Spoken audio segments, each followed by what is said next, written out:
Hey everyone, Big Sir here. Today I thought I'd talk about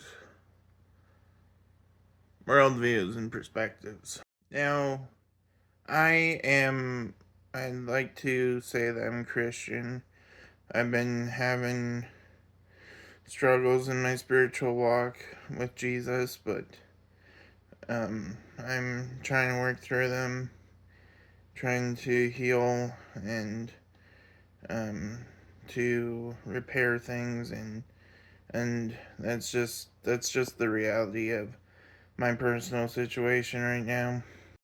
But anyways, I was reading the Bible this morning and it was talking about how we should love our enemies, not just love people who agree with us, not just love our family and friends, but to love our enemies and those who persecute us.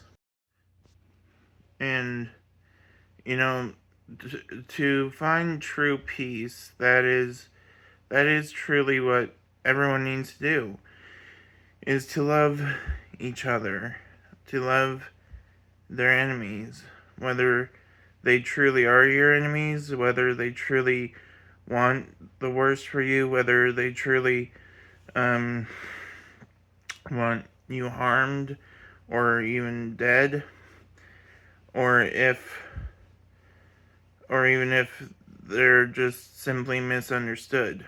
Because I'm telling you, I've been misunderstood.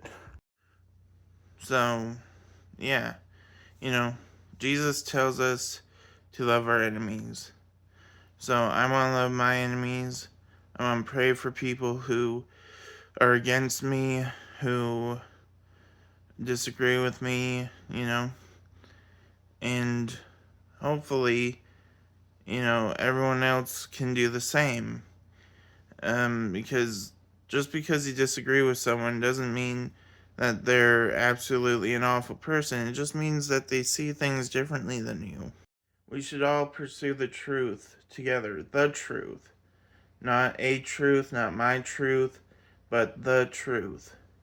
And the more we do that, I believe the more we're going to come to the conclusion that Jesus is Lord.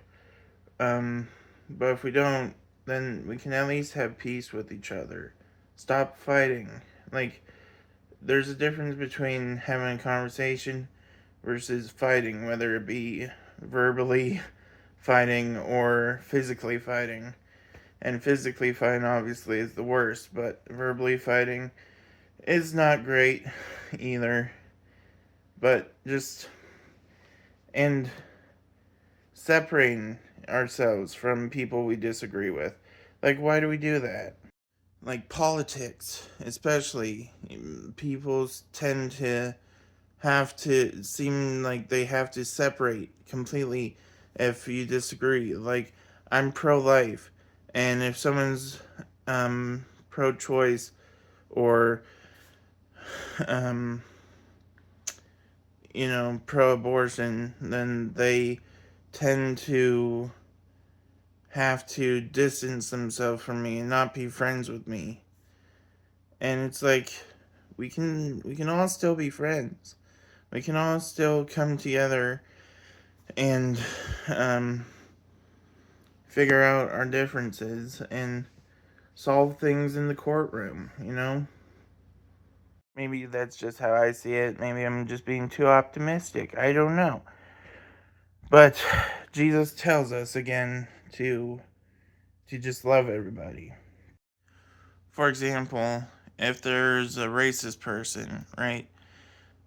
Imagine there's a racist person and then a bunch of colored individuals, people of color, bring him gifts and bring him cakes and just pleasant things, versus people standing outside his house yelling at him for being racist.